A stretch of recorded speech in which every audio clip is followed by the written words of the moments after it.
Hello everybody, this is Dr. Jeff Parker with Marriage Matters, and I believe this is session number 5. And today we're going to, let me begin with a question, first of all. Let me ask you something. Does your marriage have a parachute? Now you may say, what do you mean by that? Well, what I mean is simply this. Do you have an exit strategy? Do you have an escape route? In other words, I've discovered in 41 years of marriage next month, and about the same amount of time in marriage counseling, that a lot of times you'll sense when couples get into marriage that their heart's not really into it. They've kind of got an exit strategy. They've kind of thought through, well, if this doesn't work out, this is what we'll do. And they've kind of gone through that. Now, let me make a statement here. If you are not committed to your marriage, if quietly in your subconscious mind right now, you kind of have a parachute, you kind of have an exit strategy, you've thought about, if this doesn't work out, this is what I'll do, then the reality is that your marriage is probably in trouble. I remember when Sheila and I, when we got married, and it was our first year of marriage, like I said in one earlier session, we were brand new, in college. We were, just barely scraping by. And my father-in-law had given me this 1961 Chevrolet pickup. Man, I loved that truck. But at that time, it was the only vehicle that we had. Sheila, one day, we got in an argument, and, this first year of marriage, she decided she was going to leave me. So she went there and threw a few things in there, and she got out and went out to the truck and got in the truck and was getting ready to leave. Because she felt like that truck was her dad's and she could do with it what she wants. So she gets in the truck and I'm sitting inside.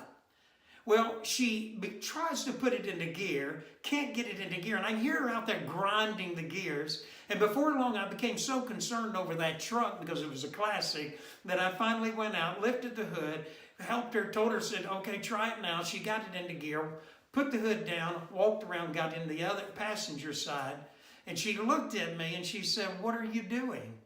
I said, well, I figure if you're leaving, I'm leaving too. You see, the reality is for a marriage to make it, you can't have a parachute. You can't have an exit strategy. You can't be thinking, well, if it doesn't work out, this is what I'm going to do. Let me illustrate. Imagine you go to the airport and you've got your ticket and you're getting ready to board a plane. You get on the plane, or you're getting ready to get on the plane. You're standing in line, walking down that little tunnel. You come to the point, you can see the stewardess. They're pointing people to the different seats, and the baggage handlers are over here, and so you're taking in all this scene, and that moment just when you're getting ready to step into the plane, you can look to your left, and there's the cockpit. Now imagine you look in there and you see the captain. And he's going through his pre-flight instructions, but you also notice that he's wearing a parachute. Now, let me ask you a question. Would you get on that plane? I don't think so. I wouldn't. I wouldn't go ahead and board the plane. But let me ask you another question. What is the pilot communicating to you and every other passenger on that plane? Number one, he's saying, I do not believe this plane is reliable and that it will reach its destination, so I've made some provisions. Secondly, he's committed only, now listen, to himself and nobody else. Let me say to young couples, and especially families and married couples who may be listening who have children, you are never boarding the plane alone. You've got other lives that are linked to you. In fact, I wrote this down. I kind of wrote it down over here in a little note I made. I've discovered in all the years of marriage and family counseling that the strength of a marriage is determined by the commitment to it. Now, let me repeat that. The strength of a marriage is measured or determined by the commitment of it. If a husband and a wife are not committed to the marriage, then the reality is the marriage is going to be difficult to maintain and hold together. Now, again, let me say this. The key to making an effective marriage and being committed to a marriage is once again, meeting the need of the other person. We've talked about this. You've got to move yourself out of the picture and be committed to meeting the needs of the person to whom you're married to. You know, I give this question a lot of times. Let me pose it to you. Suppose that I had a bottle with 30 pills, and I looked at you and your spouse, husband or wife, and I said to you, I said, now when you take this pill, you're going to see your husband or your wife the way you did when you fell in love with them. Okay? So, in other words, you got a bottle with 30 pills, and I look at you and your spouse, and I say, now, when you take this pill, you're going to, for 24 hours, you're going to see this person that you're married to the way you saw them when you fell in love with them. Now, let me ask you a question. Think about this for a moment. How would you divvy up the pills? Now, think about that. Some couples look at me and they go, well, you know, I guess we'd both take a pill and we'd have a good couple of weeks of, of erotic ecstasy or whatever. Or, you know, we would have a couple of good weeks, and I guess we would just have to endure the rest of the month till we got to the beginning of the next month. But you see, that's not the best answer. This is what I tell couples. I say, instead, imagine if one person took a pill one day, the next day another person took the pill, the next day, and you swapped it up, alternating it back and forth, so that you were able to have, in a 30-day month, you're able to have a day where one person in the marriage is filled with nothing but passion and romance and love for the other. Now let me tell you, this is one thing that you need to remember. It only, just like humor, it only takes one.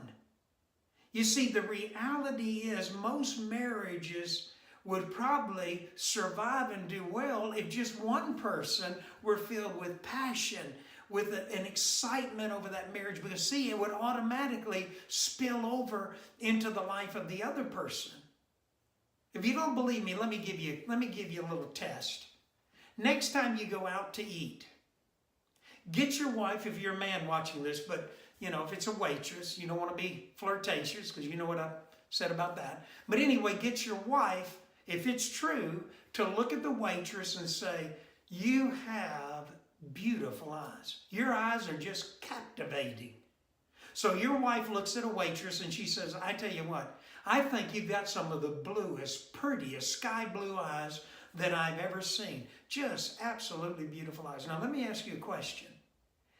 What's your service going to be like for the rest of the time you're sitting in that restaurant? You guessed it. She will give you her undivided attention. Now, what does that tell us? I'm telling you this. Again, it only takes one person in a marriage to make it work. If you're a husband watching this, if you're a wife watching this, if you are committed to meeting the needs of your spouse, and we went over those 5 basic needs. If you're committed to setting your needs aside and committed and focused to meeting the need of your spouse, you begin to compliment, you begin to encourage, you begin to speak positive into your spouse's life. Watch and see the response that you're going to get. Now, a lot of people say, well, you know, Brother Jeff, we just can't seem to get along. We just have a problem getting along. You know what I look and say? I kind of smile and say, you know, we could get an airplane, take you out to some remote Pacific island, Caribbean island somewhere, and drop you butt naked on that island. I mean, on a deserted island where it would just be you and your spouse. And I always smile and say, you know what I bet? I bet you would figure out how to get along. And so that's why I titled this session, Naked on an Island. Now let me say one more thing, and I sometimes say this to couples who have children, small children especially. You know, if you're struggling to get along right now, the damage that you're doing to your children can be great. And let me say, a lot of times I'll have a couple that'll be sitting in my office, they're tit for tat, they're arguing back and forth, it seems like we're not gaining any ground. When all of a sudden I'll stop and say, wait a minute, imagine right now your cell phone rings. And when your cell phone rings, it's somebody at the school. They tell you that your child, your little 7-year-old second grader just passed out on the playground. Ambulances just carried them to the Children's Hospital ER. They're in heart arrhythmia, and you need to get to the ER as quickly as you can. And I look at him and I say, let me ask you something. Is all the tit for tat arguing, all the disagreeing, all those other little things that seem to be separating you now, I said, would they be important at that moment? They said, no. I said, in fact, you would be on the same page. Both of you would run, get in the vehicle, and hightail it to that hospital. Your arms would be wrapped around each other, and you would be anxiously waiting for that pediatric cardiologist to come out and give you some hope. Let me tell you, parents, you are never on that plane alone. Let me tell you, Dad, you are critical. You are critical to that plane and the well-being of your family. Am I being serious? Yes, I am. Because your children deserve it. So I want you to know something. This has been a little bit more intense, but I want you to know this. I love you, and I mean that. I really love you. But I'm going to tell you again, Psalm 127 says, verse 1, except the Lord Jesus Christ build the house, they labor in vain that build it. Mom and Dad, give your life to Christ. Begin to rebuild this marriage. And I encourage you not only to view this and to look at it again, but I encourage you to share with other people. Now, God bless you, and I love you, and I hope you have a great day. You take care. Bye-bye.